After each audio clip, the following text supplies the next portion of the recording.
Not. The night my mother turned 70, I finally understood that some debts can never be repaid, and that some people will never even admit they owe you. I want to tell you about the birthday dinner that changed everything, but to do that, I have to take you back first. Back to when I was 26, sitting in a hospital waiting room at 2 in the morning, watching the fluorescent lights flicker overhead while my mother was in surgery for a blood clot near her spine. My brother was not there. He had a work thing, he said. A work thing that apparently involved a golf resort in Scottsdale because that is where his credit card statement showed he had been. I am the younger one. My name is Claire. My brother's name is Daniel. And for as long as I can remember, Daniel has been the one our parents pointed to when they wanted to feel proud. He was the one who got a business degree and started a consulting firm that mostly seemed to consult on ways to spend money he did not have. He married a woman named Renee who had champagne taste on what turned out to be a very beer budget reality. They had a big house in a neighborhood with a homeowners association that sent letters about acceptable mailbox colors. They drove matching SUVs. Their 2 daughters went to a private school where the annual gala had a dress code. I became a nurse. I work in a cardiac ICU. I rent a 2-bedroom apartment. I drive a Honda Civic that I bought used and paid off in 3 years. My life is not glamorous, but it is mine, and it is honest. And for a long time, I told myself that was enough. I started helping my mother financially when her hip replacement left her unable to work for 4 months. I was 28.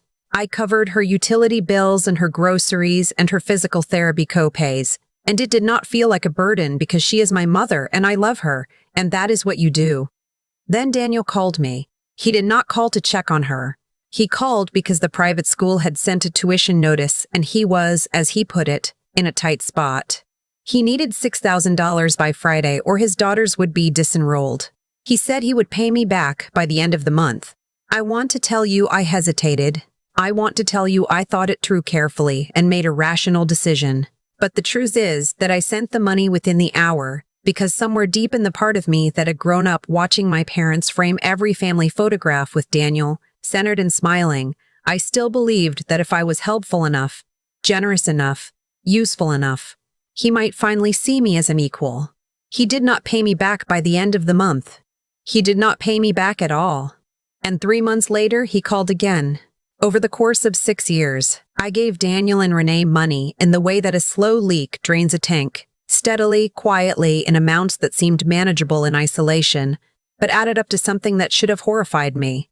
Tuition, twice a year, for both girls, $44,000 a year. Their HOA fees when Daniel missed them. Renee's car payment for 7 months when the consulting business had a slow quarter. A kitchen renovation they called necessary because the dishwasher had broken, which somehow expanded to include quartz countertops and a farmhouse sink. I paid for half of it. $11,000. I kept a spreadsheet. I am a nurse. I like organized records. The total at the end of 6 years was $263,000. I did not tell anyone, not my friends, not my coworkers. I was ashamed, though I could not have explained exactly why.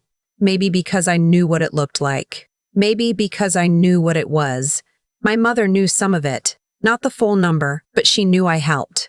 She would sometimes say with a kind of tired gratitude, "Claire, you are always the dependable one." She meant it as a compliment. It felt like a consolation prize. Daniel and Renee never said thank you, not once in 6 years. What they said, consistently, was "We'll get it back to you." And then as time went on, they stopped even saying that. The money became invisible. I became invisible. I was infrastructure. I was the thing running in the background that nobody thinks about until it stops working. And through all of this, at every family dinner, every Thanksgiving, every Christmas, I watched Renee talk about their life as if she had built it herself. Their vacations to Cabo, the girls' riding lessons, the country club membership they had joined the year before, which, yes, I had helped finance the initiation fee, where they apparently brunched every Sunday and Daniel had taken up golf. I smiled. I passed the potatoes. I drove home alone and opened my spreadsheet and added the new number. I need to tell you about my mother's condition because it matters. About 18 months before her 70th birthday, my mother was diagnosed with early-stage Parkinson's disease. It was not a shock exactly. She had been having tremors for a couple of years, But the diagnosis made everything more real and more urgent. She was still largely independent. She could drive short distances. She cooked for herself. But she was beginning to have more difficult days. And the neurologist had said clearly that within a few years she would likely need more consistent support. I had already been thinking about what that would look like. I had been researching in-home care costs, looking at whether my apartment could accommodate modifications, calculating whether I could afford to reduce my hours slightly if needed. I had spreadsheets for that too. Daniel, to my knowledge, had not thought about it at all. At Christmas that year, I brought it up at dinner, gently. I said that we should probably start having a conversation about long-term plans for Mom's care, that it was better to figure things out now, before a crisis. Daniel cut a piece of ham and said, "There are great memory care facilities. We should start looking at those." My mother's face went very still. I said, "She has Parkinson's, not dementia. She's not going anywhere right now." Daniel shrugged. "Better to plan ahead, right? That's what you're saying." Renee nodded and said, "The one near our neighborhood is supposed to be very nice." My mother looked down at her plate and did not say anything. I reached over and put my hand over hers. That was the moment I started to understand what was coming. Not all of it, but enough to feel the shape of it in the dark. My mother's 70th birthday fell on a Saturday in April. She had asked for something simple, a family dinner at her house, the people she loved, her garden if the weather held. She had been planning it for months. She bought a new tablecloth. She made a list of the recipes she wanted to cook. Though we all knew we would end up doing most of the cooking while she supervised from a chair and pretended she wasn't tired. I arrived early to help set up. I brought flowers, yellow tulips, her favorite, and a card I had spent 40 minutes choosing because I wanted to get the words right. I had also, quietly and without telling anyone, paid off the remaining balance on her property taxes, which had been a source of stress for her, and arranged to have her house's aging water heater replaced the following week. That was my real gift. She did not know about it yet. Daniel and Renee arrived 40 minutes late with a bottle of wine, and the girls, who were 13 and 15 now and spent most of the evening on their phones. They had not brought flowers. Dinner was good. My mother was happy. She laughed more than I had seen her laugh in months, and her hands were steady that evening, which felt like a gift. We ate and talked, and the candles burned down, and I thought, maybe we can just have this. Dessert was my mother's birthday cake, which I had ordered from the bakery she had loved for 30 years. Chocolate with raspberry filling. She cried a little when we brought it out, the good kind of crying. We sang. She blew out the candles, and then Daniel set down his fork and said, in the tone of a man raising a reasonable business point, "Mom, I've been doing some research. There's a very well-regarded assisted living place about 20 minutes from our house. Renee and I think it might be time to start having a serious conversation." The table went quiet. My mother looked at him. She said, "I'm sorry?" "You're 70 now," Daniel said.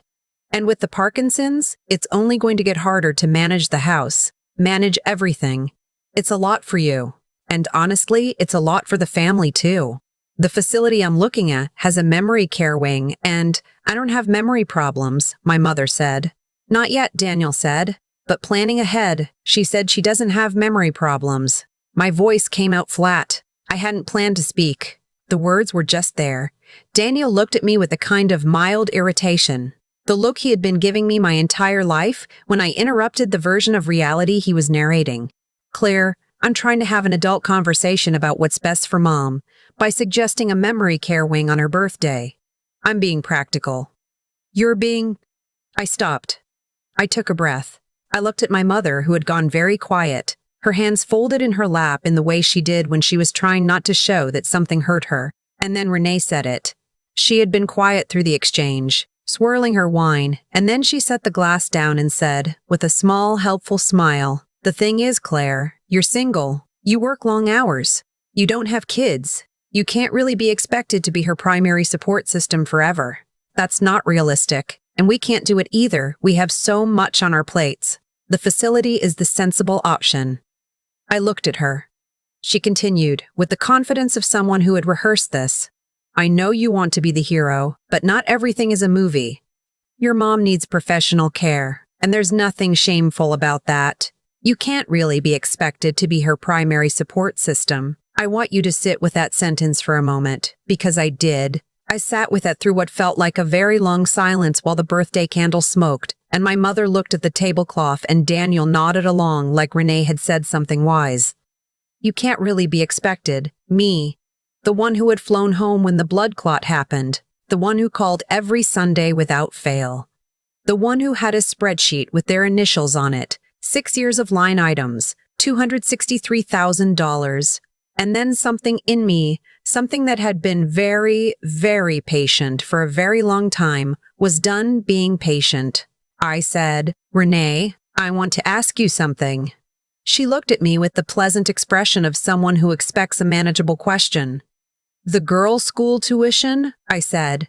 Do you know who's been paying it? A small pause. What? Sacred Heart Academy. $44,000 a year. For 6 years. Do you know where that money came from? Daniel said. Claire, because it didn't come from your consulting business, I said. We both know that. It came from me. I've been paying it since 2019. Renee's pleasant expression had shifted into something harder to read. Your car payments, I continued. From March to October of 2021, when the business was having its slow quarter. That was me. Your HOA fees, twice, that was me. Half of the kitchen renovation, the initiation fee for the country club. I paused. I have records of all of it. The table was completely silent. The girls had looked up from their phones. In 6 years, I said, I have given you $263,000. I have records of every transfer. I was never asked. I was never thanked. And I was told just now, on my mother's birthday, that I cannot be expected to support her. Daniel's face had gone through several colors. He landed on a kind of controlled anger. This is not the place. You picked the place, I said. You brought this up at her birthday dinner.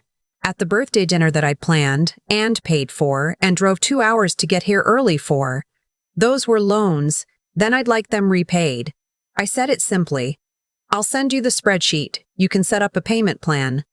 The silence was different now, heavier. My mother had been watching me with an expression I had never seen on her face before.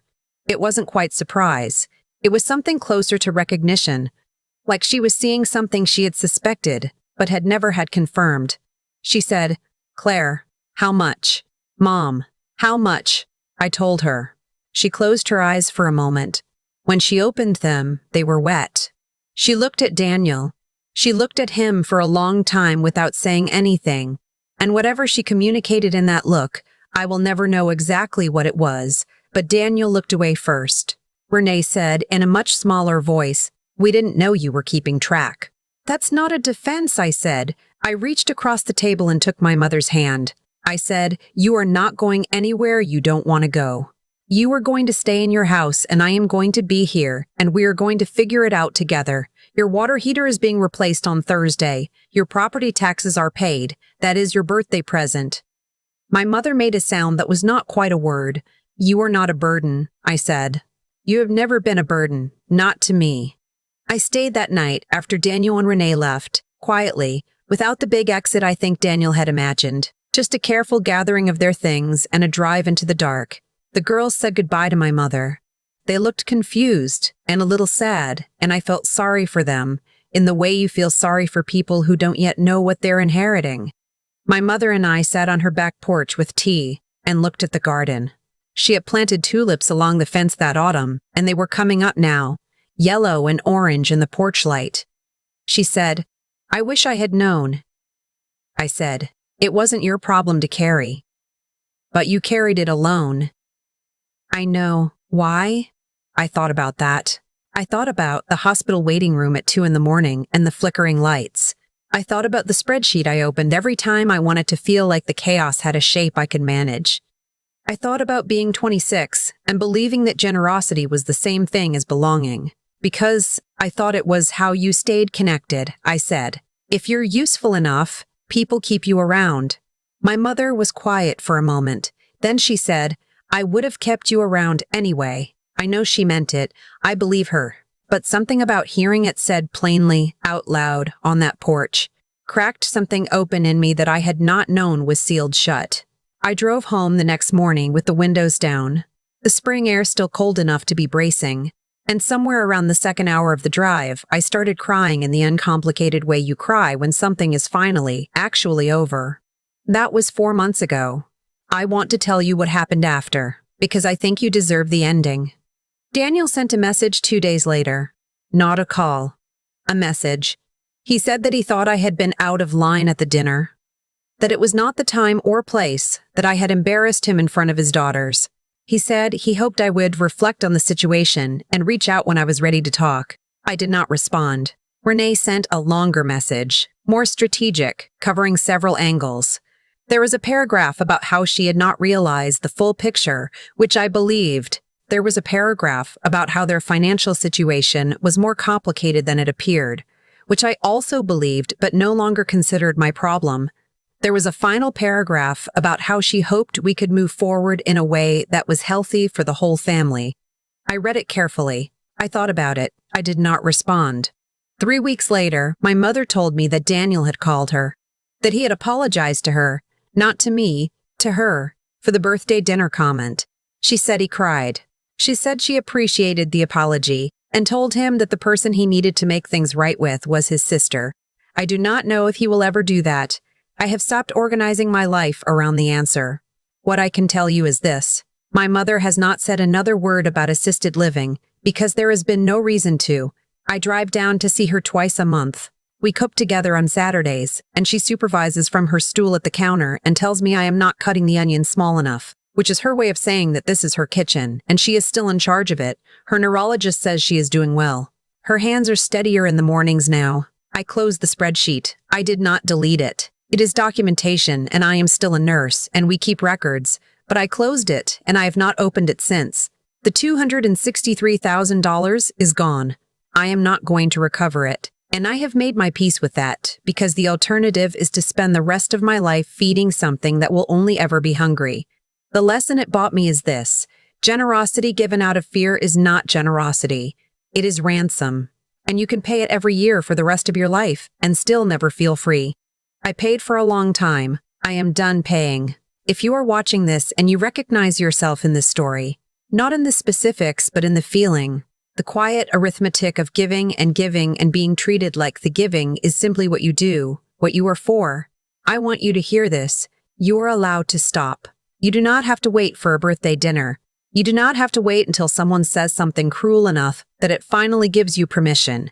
You do not have to justify the number on your spreadsheet to anyone. You are allowed to stop and redirect those resources toward the people who actually see you, and build a life that doesn't require you to disappear inside it. My mother is turning 71 in April. I have already ordered the cake, yellow tulips again, because they made her cry the good way, and I think we could both use more of that. And this time, it is just going to be the two of us, sitting in her garden in the spring with no speeches about what is sensible and no conversations about what is realistic. Just her and me, and the tulips coming up along the fence. That is all I ever needed it to be.